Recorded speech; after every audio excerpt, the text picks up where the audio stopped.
Welcome back to another episode of Geeks, Geezers, and Googleization, where experts discuss and share best practices to manage the convergence of the wired, the tired, and technology.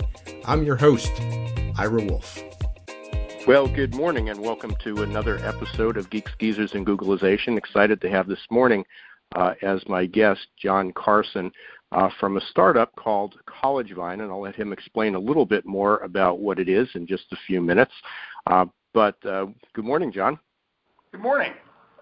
Good. Hey, thanks for joining us. Just how we connected, just to let everybody know. And also, this is the first ever episode that I've ever recorded remote. So if you hear some sirens in the back or some noise, we got stranded in New York for the snowstorm that just hit.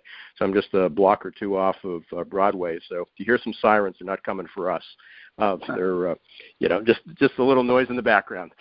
So, Jon, I posed a question probably before the beginning of the year, and it just took our schedules, took a while to get us together. And the question was, how do you work in an organization where you have baby boomers and millennials? And that seems to be headline news a lot. Some of the challenges, different generations, and you responded. And what I noticed was kind of in the bio, and again, I'll let you describe a little bit about what CollegeVine is and how that was created and how you got involved with it. But I guess there's a difference of almost 3.5 to 4 decades apart between you as the CEO and the founders who are 20-something millennials. If you give us a little bit of background on CollegeVine, how it got started, where it was, and then we'll talk about how do you manage that gap. All right. So CollegeVine solves the problem of knowledge economy. Sort of jobs are good jobs are sort of harder to come by. So there's a higher premium on the college experience and sort of having the right trajectory and college chapter of your life. And that then flows into the high school world where it's increasingly important to get those 4 years right. And the problem is that the high school guidance departments have been hollowed out over time with budget cuts. So the average kid gets 38 minutes of time. So that's the problem. The definition of CollegeVine is it is a virtual guidance platform for high schoolers. I met the founders in the fall of 2015. They were at the Harvard Innovation Lab, and we got paired up. I was their mentor. I had just sold my last company 3 or 4 months earlier, so I was in my sort of sabbatical year.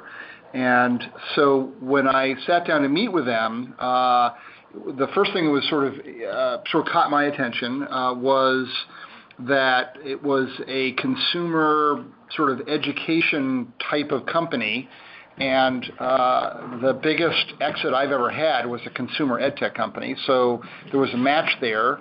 The second was that the company was doing just under $100,000 that month out of their dorm room, and that was important because that suggested that whatever they were doing, they had caught some kind of wave. And what they were doing was a cottage sort of make some sort of money on the side business had sort of exploded underneath them, whereby they had been helping high schoolers, mostly from their sort of hometown and the local sort of area, to navigate the college admissions process. The company was called Admissions Hero. They had gotten into top schools, and so they were, the word got out, and again, there's this problem of not enough resources at the high school. So, parents being rational actors reach out for, other people who can help. So this business was sort of taking off, and they then ultimately got so overwhelmed by demand, they started to engage classmates, and that really led to the big insight of the company, which is that we deliver a near-peer mentorship service model whereby we pair a high schooler up with a college student who, knows a bit about navigating high school and clearly knows how to navigate the college admissions process. And that relationship is very powerful because they're close enough to relate to each other, and the high schooler sort of feels like the college kid sort of understands his jelly beans, but it's also far enough ahead in sort of life's journey to be respected. So that's where we started. It sort of morphed from a college admissions company called Admissions Hero to a high school guidance platform called CollegeVine, where one of our vines is mentorship. That starts in 9th and 10th grade, trying to get your interests right, grade forecasting, dealing with stress, so all the stuff that high schoolers have to deal with. And then for the 11th and 12th graders, the traditional college guidance service that we've always done, and then academic tutoring throughout. So it's really sort of now a 4-year guidance platform for high schoolers that are looking to supplement what they're getting from their local sort of high school guidance department. I guess talking about what our kind of the original approach was talking about how boomers and millennials relate to one another, and you're certainly there. But what I wanted to do is just make sure everybody understood when we talk about millennials, we're generally talking about young people born, I guess they may not consider, they're not the youngest anymore, but young people born between 1980 and somewhere around 1996, which puts the youngest around 20-some years old, 20 or 21, and then the oldest are really 37. So I think when a lot of people talk about millennials, they're assuming that they're talking about the guys that are your age, or the age of your founders, in the 22 to 23-year-old range, and they're among the youngest of the millennials, but the oldest are, really in their 30s already, and they've been pretty well established in the workplace. But you're even talking about, if you're going down to high school, you're talking about what has now been called Generation Z or Gen Z, because those are the 15 to 18-year-old or 19-year-olds. But how do you, what have you learned, or how have you kind of adapted to or overcome, maybe is a better question, have you overcome some of the challenges of, having you as a older baby boomer work with 22-year-olds? I mean, that's, all I hear is, what do you do about these young kids and their attitudes? And I don't share that, but that's sort of the Main Street, mantra. Well, I think that, I would just, first I would offer a little bit of sort of historical sort of context. So I'm a baby boomer, and when I got out of college, the baby boomer generation had sort of a lot of the same rap that the millennials have. They just want to be in charge out of the box. They don't want to pay their dues. They think they know everything. They're impatient. Maybe they're just 22-year-olds. Right. And so I think there is a, Gen Xers have the same rap. I think this is a narrative that basically replays itself every 15 years or so, and the institutional memory sort of lapses and forgets that, actually we were talking about Gen Xers that way too. Oh yeah, and we were talking about boomers before that. And, and it probably will continue. Now, that said, there is the broader issue that you're raising, which is, this large gap in experience between myself and my colleagues. And we've just brought in a head of sales, and he would be considered an older millennial. He's like 32. I think that, it starts with, make sure, it really comes down to basics. So make sure you're working with good people, because good millennials, like good Gen Xers and good baby boomers, are hard workers. They're self-aware. They are, good critical thinkers. If you sort of hire the right people, the raw material that walks in the door is actually pretty good. The second is really sort of born out of my experience early in my career, where I had a brief stint at a consulting firm called McKinsey & Company, and then I had my own consulting firm that was sort of modeled off of McKinsey, whereby we hired undergraduates, more than MBAs. But in both those environments, what I saw was that, younger people who were, carefully selected, if they're given a great deal of responsibility, will typically rise to the sort of occasion. And so it requires a level of respect. It requires a level of trust. It requires a level of forgiveness that sometimes it won't go right. Mistakes will get made. But that's all in the spirit of, getting to a larger goal. So I think that, those are a couple of key elements. And then I think lastly, just make sure everybody's focused on the same goal. Because everyone's focused on the same goal, they'll row together, and the boat will get to the desired sort of endpoint, in the right sort of way. Now, I appreciate that. And as soon as you responded to me, again, just a few weeks ago when I was planning this, you mentioned a few things, and one was that mutual respect, and that certainly fit. But as you were just talking about, is that each generation seems to remember the younger generation a little bit differently. I have a magazine cover from 1968, which is the front cover, and it's a millennial, and they talked about the narcissism and the sex revolution. And, I have one from the 70s, I have one from the 80s, but if you do any research, you find out that this same thought goes into the younger generation. What older generations think about younger generations goes all the way back to, I have quotes from Chaucer and Shakespeare and even Hippocrates, which was, like 40, I guess I think it's 44 BC.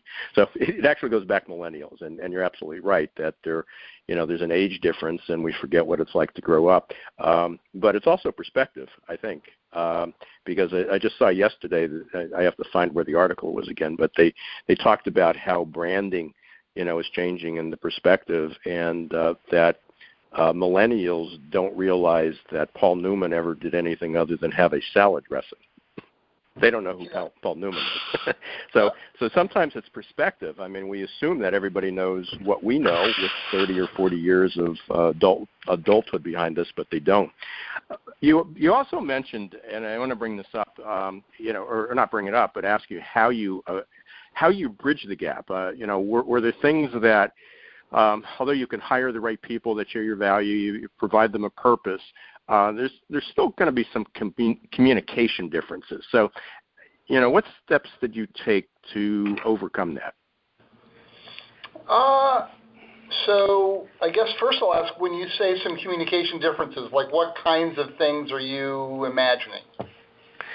Well, there's certainly a clash. Well, there's a clash of styles, but then I guess going back to the earlier comments we had, is the difference age, or is the difference just that people have different ways of communicating? And I believe you mentioned that at one point you even used a tool. We use DISC. I recommend that, but I think you used Myers-Briggs, in helping understand one another. So, I mean, was that something that you used in a prior company? Was it recommended to, help bridge your gap? I mean, you've been with the company about a year and a half, I guess. How did you get that everybody was talking in the same plane and even had that mutual respect? Well, so respect is earned. It's not sort of given. I guess the sequencing in some senses, and I think that this has, there's one twist in this story that is, unique in its own way, in that, I was mentoring these guys for like 3 months in a very benign, safe sort of environment. We were at the Harvard iLab. I would meet with them once a week for, a chunk of an afternoon. I would then get in my car and drive off, to, go home and sort of hang out with my family. And so there was no agenda other than I was trying to help them. And to some degree, it ended up being, I don't think it was intended to be, but it ended up being a test drive, because they got to see what was I like to be with in a, 2.5-hour meeting. And, I have a style. I'm a CEO by training. And, there was some uncertainty amongst them around where they were going and what the business should be. And those are environments that, if there was a need to, have somebody kind of step in and start driving direction. And so I started to do that. And, I guess the test was the first one or two times, whether there'd be pushback, like, hey, this is our business, we know what we're doing, you stay out of there. We just want to know, what investors you can introduce us to. But there wasn't. I mean, they were all ears because they very much wanted to figure it out. So we spent 3 months building trust.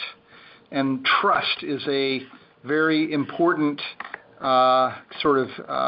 piece of the story, not just for millennials, for any sort of healthy working relationship.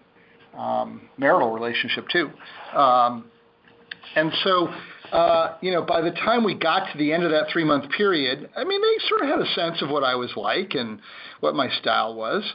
I would say, this generation, if you will, if I could say, make some distinctions that maybe are a little bit different than baby boomers, is if you think about the years you just talked about, like when they were born, sort of in that, late 80s.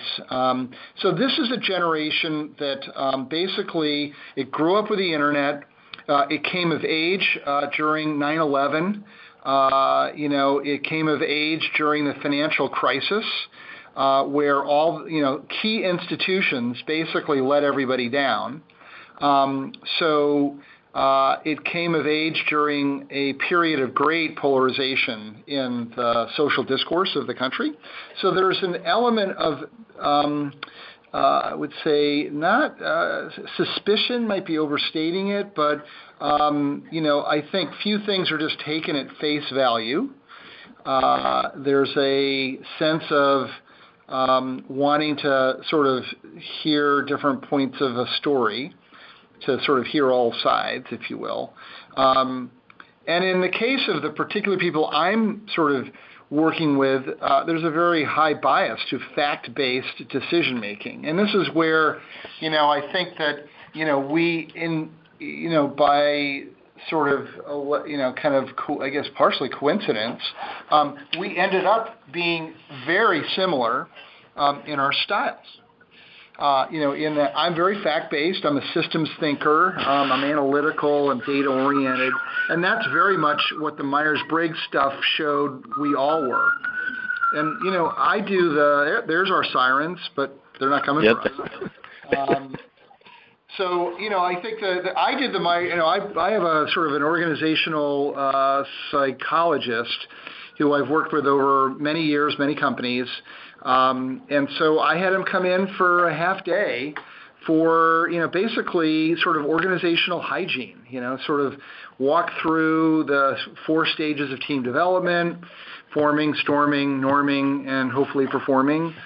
We did a Myers-Briggs. We did, I think, 1 or 2 other tests to really just do a little self-reflection and awareness about what were we like as a team. And I would tell you, I've done this with other teams. There are some people that get very are very apprehensive about going through that kind of process. These guys were not. They were all ears. Let's see what the data says. Again, data oriented, fact based. So I think that we ended up having similar styles. And that really has helped in the gelling of this particular team. If we were different styles, if we had a couple of thinkers and a couple of real emotional feelers, it would be a bit different, and I'd have to sort of adjust my style accordingly. No, absolutely, and I certainly appreciate that. And going back, as you were talking, I'm one is you and I are on the same page. But I'm also thinking of that 50, 55-year-old, even 45-year-old manager who constantly is telling me that, well, the millennials we have were in our industry or in our geographic area, they're not like that. I mean, we're seeing the kids that are narcissistic. They want to be CEO tomorrow. They want to play by the rules. They don't want to, whatever they're dressed, they don't want to come in on the same time schedule. So what I hear you saying is for them, one of the solutions might be one is you have to have respect and you have to have a way to communicate, and tools like Myers-Briggs or DISC or whatever you're going to use are helpful because they're objective, kind of an objective of assessment saying, okay, here's how I present here's how I communicate, here's how you communicate, and it may have nothing to do with age. It just has to do with our communication style. Am I correct? I mean, is that? I think so there's a couple of things that sort of come to mind. The first is, I think that there is a prejudice that is out there amongst older boomers, if you will, that tends to not give millennials the benefit of the doubt. And I'll give two examples. So first, there was this sort of well-publicized book called Disrupted by a baby boomer here in Boston named Dan Lyons, and he went to work for sort of well-known company, certainly here in Boston, called HubSpot, had an IPO and so on. And he writes about familiar with both. And Dan actually lives in my old hometown, in the town I used to live in. And so, I read the book, and I know the sort of founders, and I've met them certainly. The biggest takeaway I had was this guy came in with a fair amount of insecurity. He had been let go from his job, and here are these sort of, younger people, who are totally down the curve on technology and are, hip and so on. And he's feeling a little edgy. You can tell it, and you read the book, right out of the box. Day one, he's edgy. He's a little unsure of himself. He's not confident. And as he gets further into it, he starts to see everything through this prism of like all the things that are bad about these people. Now, of course, the irony is that HubSpot regularly gets rated as one of the top 10 companies to work for in third-party surveys of the workforce. So the people who are working there seem to be pretty happy, and I know a few people who I really respect who I know one in particular who worked there for like 5 years and just left, and he said it was an awesome environment. So I think Lyons came in, and he was not sure of himself. He was insecure. He didn't give the benefit of the doubt. He saw everything through a negative lens, and maybe there were some things that were not good, but I don't think he necessarily rose to the occasion either. I think of another example with a classmate of mine from business school who made a comment in a phone call like a month or so ago, said, "Oh, these millennials, like I'll never hire one again." It was like, she was totally dismissive, the whole, 20 I hear that all the time. Yeah, I hear that all the time. And, it's sort of like, but wait a minute, like that's like feels too broad a brush. I mean, these are people, they're humans. Now, one thing that's quite different about them, you think going back to, the era that they grew up with, different than my era. When I got out of college, there was a substantial chunk of people in my class or my age group cohort who went to work for a big company and truly thought they were going to work for that company for their entire lives, just as their fathers had. Yep. That does not exist anymore. Nobody is thinking like jobs for life, because guess what? That's this comes back to the competitive economy we're in. So they're very aware that, this is a little bit of a dog-eat-dog world, every man for himself, and they're not just going to take things on blind faith. And you just have to understand that, which means that part of working with these people is to be very sort of authentic, transparent, putting it out there, because at the end of the day, it's sort of you're looking for the win-win negotiation. And, I need you to work in my department. Great. This is the role I need. What's the win-win? And part of the win-win is how do I help you advance in your career? One of the things that I said to these guys is part of what I believe my role here as the CEO, really the founding CEO, they're the founders, but I'm the founding CEO. Part of my role is to coach them so that whenever this thing sort of is over for them, that they are really able to go in front of a top-tier venture capitalist and be a credible founder CEO candidate, which they weren't when I met them, because they had done a whole bunch of pitches out in Silicon Valley, and which had not been very successful. And so my promise to them is I'll make sure that the next time you do that, you're very credible. And that's my sort of part of my contract with them. And same thing for, the head of sales we brought in. I'm going to make sure he's ready to be a true senior VP of sales and maybe even a CEO. So I have to mentor them, in soft skills and share learnings and so on. And that buys, a level of relationship that is different than you come to work for me. Another way of saying this is there's two kinds of power in life. There's hierarchical power and there's relational power. And, the world was a hierarchical power place. Some places still are. But where we're going and where this generation, wants to go is relational power relationships. Oh, no, absolutely. And what I hear you saying, and we're coming up toward the end of our time here, because I'm sure you and I can talk forever about this, especially being baby boomers, and we have a different perspective on the millennials and how we approach it. But so what I hear you saying is, you had the opportunity for a mentoring relationship, and somebody who's hiring somebody who may not have that, that would be one of the first steps, that when you bring somebody in, that you have to establish that, not throw them in the deep end and see how they swim, but there's got to be a little coaching and mentoring along the way, and also having a mutual respect and a little bit more of a less biased approach. One of the questions that I do want to ask you is, and we all learn from these experiences, what would you do differently? Going back, roll back the clock 12 months or 18 months and say, hey, I'm starting. What would you do differently working with the millennials? So, working with the founding team here? Yeah. Is there anything that you said, gosh, if I had to do it over again, even though you came in with an open mind and respect and you do all these things, is there anything differently you would do? I honestly don't think there is. Okay. It's been a very positive relationship. I think the trust and sort of camaraderie is sort of developed naturally over time, so it's healthy and it's deepening. I think I've come to really like these guys. I can't really like someone until I get to know them, and that takes time. And I think they've sort of in the same way. So I actually don't think I would do a whole lot differently. Well, you offered I have a situation that's working out really well, so I don't. Yeah, no, absolutely. But you've done, again, you had the opportunity to work with these guys for 3 months before, and that was probably one of the reasons you even pursued it. But the advice is still sound.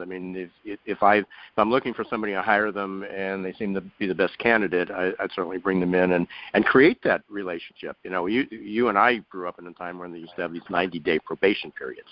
People would come on, and eventually almost every state has that now, and kind of an at will. But the reality is that there was this 90-day probation period that it was kind of a get to know one another. And I'm not sure I like the term probationary period, but it should be a mentoring period. And and if both parties come in at the same time, that works. And I think that's the message you were sharing. Yep, absolutely.